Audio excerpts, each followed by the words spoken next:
precision for chaos. Wheels for those who don't stall, sputter, or split the difference. Proven to get you where you need to be and take you where you never thought you'd go. Your path is fierce and turbulent, but you are made for this journey. KMC is made for this journey.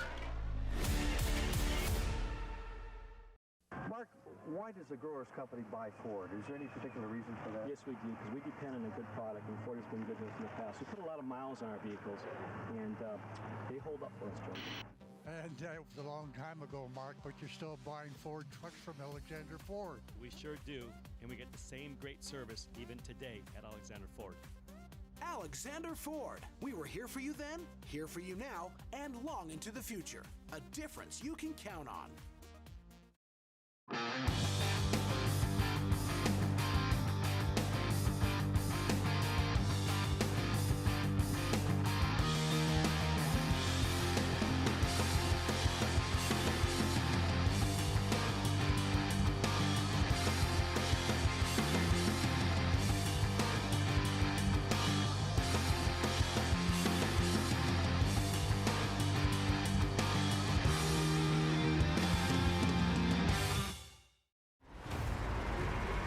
Over 25 years of off-road racing dominance. Proprietary patented race technology. Proudly made in the USA. Unparalleled customer service and support.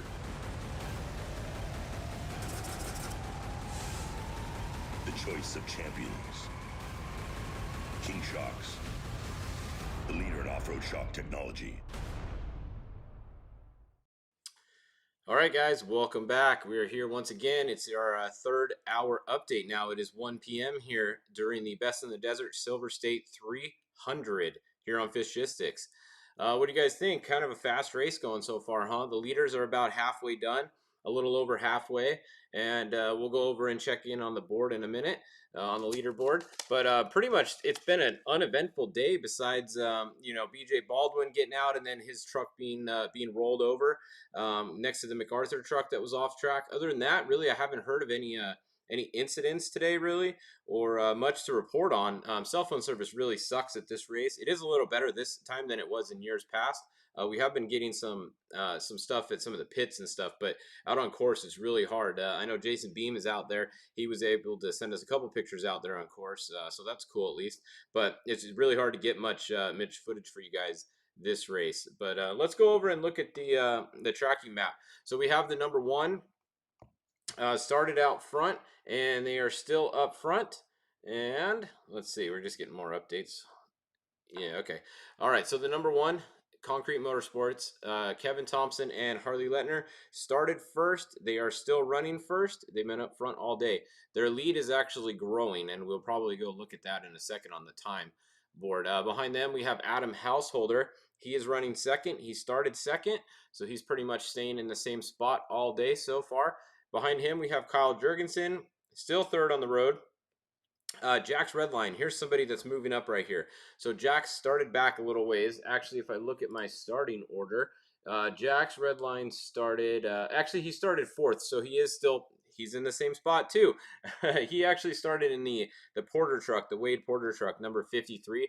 That's why you see the 53 right here, but then it says Jack's Redline.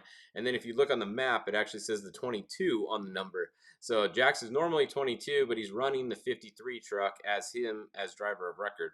So little mix up there. They're not really going for points. They're just trying to get Jack's some more seat time before his next race. I think is the Baja 500. So they're kind of trying to do as many races as they can, and it's hard when you only have one truck to do a race when there was another race 2 weeks ago. So that's why they are driving someone else's truck here today. So that's what's going on with Jax. BJ just can't catch a break anymore. Somebody says, yeah, I know. BJ's had some bad luck. I heard he hurt his back maybe, or a co-driver. Somebody was a little sore in the car, so they got out. And Kyle Kraft got in, and I think it was James Dean with him co-driving, and they went a few miles, and they rolled the truck. So that's definitely not what you wanted to see happen today if you are a BJ Baldwin fan. Let's see, Steve Olagus is still running. He is going to be next there. Then behind him, we have, let's see, the 27. And we got to scroll down a little bit to find Josh DeJong in the 17. And then Tracy Graff right here in the 58 with Justin Beansmith. And I think they just put a big block in that truck, I heard. So they have a new motor in the 58. Got a little bit more horsepower, trying to keep up with some of the other trucks here today. So you know, that's what it takes nowadays. You need a lot of horsepower to keep up with these guys out front, especially when you have guys like Concrete out front with that Joe Gibbs motor that just has insane amount of horsepower. Those motors are pretty cool. If you guys haven't checked them out, you should check one out. The only problem with the Joe Gibbs motor is it doesn't have a good oil system on it. It doesn't have a good oil pan or a good oil pump. But you know, the rest of the motor is all right besides that. So anyways, we have the 122 back here. Now let's look at the spec truck class. One of the trucks isn't tracking Blower, so we don't know where he's at. However, we do know where Ray Griffith is at. The 6153 is going to be first on track according to the tracker, and then behind him it's going to be the 6197. All right, here's Elliot Watson. He's moving up pretty quick. He started a little ways back. Actually, if I look, he started 10th. So Elliot Watson started 10th, and it looks like he's actually running second right now. So that is a huge jump up there for Elliot Watson. He is on the move, and we're going to check the timing board in a minute. He might actually be winning this race. Alan Levinson in the 6154. He is next there. And then there's kind of stacked up here. I can't click. There we go. Joe David is your first one car, it looks like. The 1526, he's going to be your first Class 1 car on course. 1,500 numbers here at Best in the Desert. It's the Class 1s, though. That's what we call them. Then we have a whole bunch of people here. The Nunley crew is going to be back here. And hang on, I'm getting some more updates for you guys. Yeah, let's go. We'll go look at corrected times in a second here. Then the 1045, okay, first class 10 car showing up on the tracker is going to be the 1045, followed by the 1086 and the 1042, very close together right behind them. So good race in class 10 with the top three. After that, you can see there's really a big gap back here to anyone else coming. I mean, huge gap to the rest of the field. So yeah, these front runners are really starting to check out on everybody. Let's go look at some of the times, and then we'll do some UTV class updates in a second. But first, let's go and bring up the trick truck class. All right, we got update at mile 120. Well, that's not the right one. Trick truck. Come on, mouse. Click. Okay, here we go. There we go. Kevin Thompson. All right, mile 150 updates. So Kevin Thompson, basically 2:38. And then Adam Householder, 2:40.13. So that's 2 minutes and 14 seconds back to Adam Householder on corrected time. Kyle Jurgensen, 2:40.16. Only 3 seconds between second and third on there. So really close racing there between Adam Householder and Kyle Jurgensen. 3 seconds is separating them unofficially on corrected time. Then we have the 44 and the 53. So Jax is actually he's 6 minutes out of the lead right now. Jack's red line is 6 minutes out of the lead. Somebody was asking about that. Let's see, what else are you guys saying? When are we going to see a Herps all-wheel drive truck? I don't know. That's a good question. The Herps were one of the first people to actually do an all-wheel drive trophy truck, if you remember back in the day. I think they kind of, you know, it cost them a lot of money to do that, and it didn't really work out so well back in the day. I don't even know if it ever won a race, maybe one race. So maybe they're a little bit scarred from that all-wheel drive experience, but I would be shocked if we don't see a Herps all-wheel drive truck at some point here. So yeah, I'm sure we will see one eventually here. Let's see. Is the Gibbs motor a big improvement over Dugan's, Croyer, etc.? Well, it's different. I'm not really going to say one's better than the other. The Gibbs motor is pretty much every part on it is designed for that engine. They make them all themselves, like the block, the heads, every part, the pistons and rods, everything is made in-house by them, as far as I was told. So when you make it all together like that, you're designing it specifically for one thing. Everyone else uses parts from multiple different companies, and then they assemble an engine. They're all really good. The Gibbs motor costs about twice as much as one of the other ones do. I think it's around $100,000 for that engine. So it's very expensive, where the other, you know, truck motors are going to be between 40 and 60 grand probably. So quite a bit more expensive for that Gibbs motor. As you see, that they are leading though, so I mean it works out. Everyone that I've talked to that's driven it said it is noticeably different, the power. So at the same time, more power means more stress on components. So they were breaking rear ends in that truck before. The rear gears, now they've gone with the Mason Motorsports ring gear, ring pinion, the whole case and everything, and they've had better luck with those. So you get a bigger motor, you got to upgrade the other components on the car. So that's a look at the, let's see, class 1 here. Let's go look at some of those times. All right, so we have Mike Fry is your leader. He is winning by about a minute and a half over Joe David. So we actually, on the map, we saw that Joe David was out front, but Mike Fry, looking at the corrected times here, Mike Fry is actually your leader. So that's why we always got to look here. Then Sam Barry's still coming along. He's a little ways back, 27 minutes back. He probably had some downtime, I would think, for him to be that far back. Let's go look at the 6100 class times. So once again, really close here. Look at this. We got Ray Griffith. Now remember, Justin Blauer down here isn't tracking, and he's running somewhere in the front. So he could be very well be leading this race right now. We just don't know it because he's not tracking. On the tracker, we have Ray Griffith first, and then about a minute and 14 seconds or 16 seconds back, we have the 6154 Alan Levinson. He's going to be second on the tracker. And then right behind him, about a minute and a half back, we have Elliot Watson in third. So Elliot Watson is about 2 minutes, a minute and 45 seconds or something like that out of the lead right now. And he started in 10th place. So Elliot Watson is the one to watch right now in 6100, in my opinion. We have to watch Elliot as he comes up through here because we got to watch his time because he started so far back. So keep an eye on him throughout the day. Did Hutchins pull out last minute? Yes, CJ Hutchins didn't start the race, I don't think. I haven't seen or heard anything all day about him. So yes, that is a very good possibility. Let's go look at some of the UTV classes, and we'll just look at them on the corrected times here because on the tracker there's a whole bunch of them. So for our Polaris Razor update here, let's go look at the UTV Turbo class first. We have Phil Blurton, and he is just checked out on everybody. Look at this. He has about a 4-minute lead at mile 120. So Phil Blurton very far ahead. Mitch Guthrie Jr. definitely lost some time. He was only 1 minute behind Phil Blurton at mile 90. You can see he was at 135 and then 134. But now, look, he is well back. He is 10 minutes down. So Mitch Guthrie Jr. for sure had some issues. I don't know if he stopped in a pit, but he definitely had some issues somewhere. So he is now 10 minutes behind and a ways back. That means Cole Faraday is in second. Once again, I pronounced everyone's name wrong, so sorry. Brandon Sims, I think I got that one right.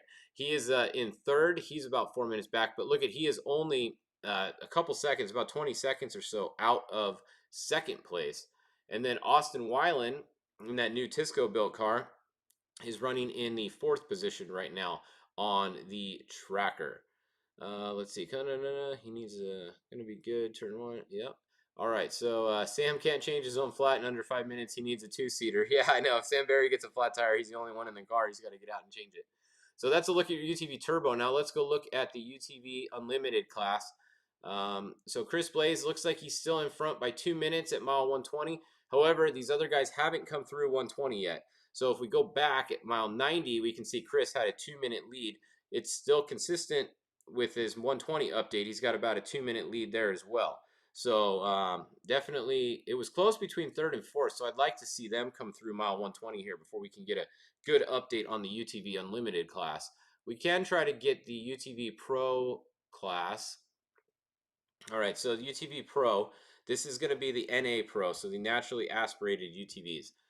JD Marsh is leading by about 3 minutes over Caden Wells at mile 90, according to this. And then we have Dallas Gonzalez is going to be third, followed by Austin Bolton in fourth.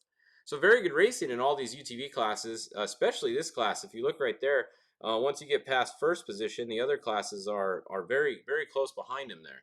So we're going to stay tuned and watch them throughout the day. I'm going to have a little monster here. Luckily, today's not too long of a day, so we won't be up that long. Let's go look, before we sign off, let's go look again at the front. So Concrete Motorsports is leading. They are currently at mile 180, almost 2/3 of the way done. And behind them, it's now showing the 127. However, they updated at 13:13. And Adam Householder updated at 13:12. So they are, once again, once his updates, he's going to jump right back in front of the 127. But very good battle between the 127 and the 24 going on. The 24 is ahead of the 127, but barely. He could be getting past any minute now. The 127 has made up that 30-second gap that they started, and he's literally pretty much on the bumper of Adam Householder at this point. So the question is, will he be able to get around him or not? It's hard to pass in these trick trucks. You know, no one's going to pull over for you. So you're going to have to hit them, and then you're going to have to try to get around them somehow. Maybe they pull over if you hit them a couple times, but no one is pulling over until they're hit at one of these races. That is not going to happen. I can tell you that right now. Because you know once they get in front of you, you're screwed because now you're in their dust. And no one is that much faster than another one at the front right here. So it's really, really hard to make a pass at this race. And then we have Jack's Redline running 4th and Tracy Graff 5th. And then the 44 hasn't updated in a while, almost 8 minutes. So they're actually up quite a bit farther than that. So let's see, what else you guys saying? That's about it? Yeah. All right. Well, we're about 2/3 of the way done with this race, and we'll be back at 2 o'clock with your next update. And once again, big thank you to all of our sponsors that keep us doing this all throughout the year. Of course, all you guys watching keep us doing it too, because if nobody watched, why the hell would I do it? That wouldn't be any fun, huh? So we're glad we can help keep you guys updated. You know, F&L, Racing Fuel, KMC Wheels, 4-Wheel Parts, King Shocks, BFG Tires, Polaris, Razor, Rigid, Alexander Ford. You know, the new Raptors are coming out, and I think you can order them now or any day now pretty much. So if you guys want to get a new Raptor, call up Alexander Ford and ask them if you could order one yet. If you can't, tell them Fish said you want to be able to order one, and maybe they'll let you order one. So call them up. And then of course HCR, we got some cool parts on our Razor now. So these golf carts have come a long way. I mean, you can see, look at how many entries there are in this race. It's the biggest classes out here are the UTV classes now. So definitely not a regular old golf cart anymore. They're pretty fast now. All right. Well, we'll be back at 2 o'clock with your next update here on Fishgistics. We'll see you guys then.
There's nothing wrong with looking good, but when riding is your passion, it's performance that matters.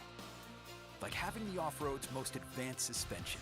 It monitors input from driver and machine 200 times every second and automatically adjusts each shock to flatten corners, soak up the bumps, and handle the hazards. Confidence and control for those who live to ride. Polaris, think outside. When leading the pack, visibility is important. Perfect for any off-road application, the all-new Rigid Chase Bar adds safety and functionality to any vehicle, combining running, brake, reverse, and turn signals into a 28-inch compact design. Choose from 25 pre-programmed effects with over 300,000 possible combinations. Built-in effects include strobe, scroll, and flash, fully customizable to any vehicle trigger.